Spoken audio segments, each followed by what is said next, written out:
Chapter 6: The Scent of Evil. Drifting back into his reality of hallucinating, Zack found himself bound inside of a straitjacket. White, ragged, and stained with fresh blood, it was way too tight and he could barely breathe. Crouched in the corner of a pure white, small, padded room, he heard voices and screaming from beyond the gray walls. Cockroaches, fire ants, and large black snakes also shared his room of torment. Blurred images paint themselves on the walls in circles like a haunted carousel. Images of demons, of angels, images of graphic war between the two. More images of himself as a much younger version, a version he had fought hard to forget about. Zack grew up in a poor family. They only ate a few times a week. When he was 5, his older brother tried to kill him in his sleep by tying a plastic bag around his head. Luckily, he was strong enough to fend his brother off. He ran away when he was 12 and never returned home. Since then, nothing but drinking and drugs and amazing chaos. He was the absolute life of every party. He would lie, cheat, and steal from anyone, everyone, just to get high. More darker illustrations on the walls reveal Zack as a fragile old man. His eyes were sewn shut. His mouth was slightly open enough to see that his tongue had been removed. The hollow voices from outside the room grew louder, screams of pain and agony echoing in his weak bones. Cowering in the corner, confused on what he was seeing, Zack stood to his feet. Moving forward, stepping over the massive snakes, insects crushing beneath his bare feet, he noticed that this room had no door. He began shouting through the thick padded walls. "Where am I? Who's out there? Can anybody hear me?" The noises of horror instantly stopped. Even the hissing of the demon snakes fell quiet. Silence filled the room with an uneasy scent of evil. The pictures and signs disappeared from the walls. The ceiling had a small tear in the center.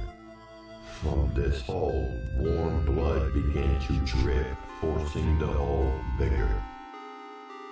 Afraid to speak again, he paced back and forth from corner to corner.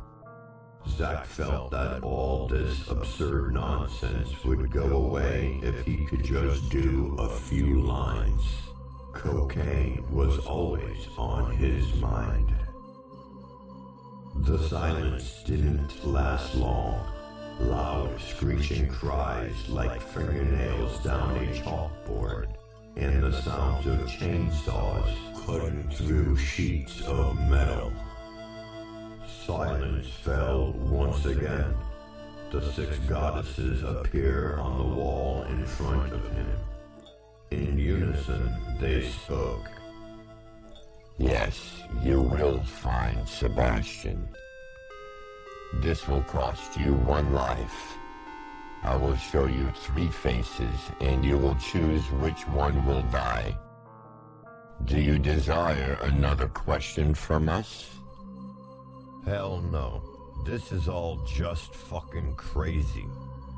Zach was not about to become a murderer. Very well then. We will only ask you once more. We are here to guide you. If you don't want our help, then we will find another. Now, you must choose. The voices responded harshly. 3 faces appeared before Zach's tired and blurred eyes. The first face belonged to that of an elderly woman. Distorted facial features showed a life filled with much wisdom. The second face was that of a young boy, maybe 5 years old. His left eye was gouged out, and scars were carved into his bald head. The third face was an image of grotesque horror. Dark, burnt skin covered half of his unrecognizable face. Blood oozed from the corners of his mouth. Zach had never seen any of these people before. Who was he going to choose? He despised this cruel game, but had pity on the man in the third picture, maybe putting him out of his misery. I choose the third face, but make it quick. It looks like he has suffered enough already. The bright room turned pitch black for about 5 minutes.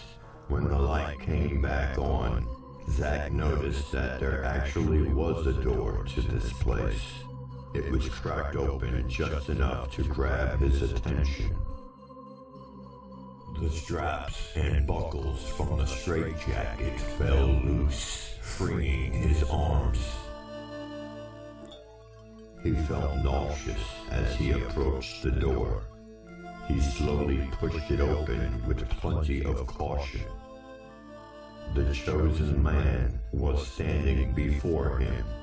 His lips were sewn shut with barbed wire. At the man's feet lay a small paper bag. Zach opened the bag to reveal a large butcher's knife. Zach had 2 things that he was thinking about: cocaine and the fact that he wished he could shift out of this situation before he had to do the unthinkable. He took the knife and cut the throat of this innocent man.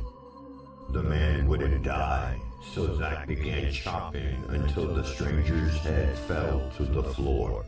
Screaming and burning tears, he slowly and painfully started to shift. But the shift had somehow gone wrong. His spasming body lay decomposing.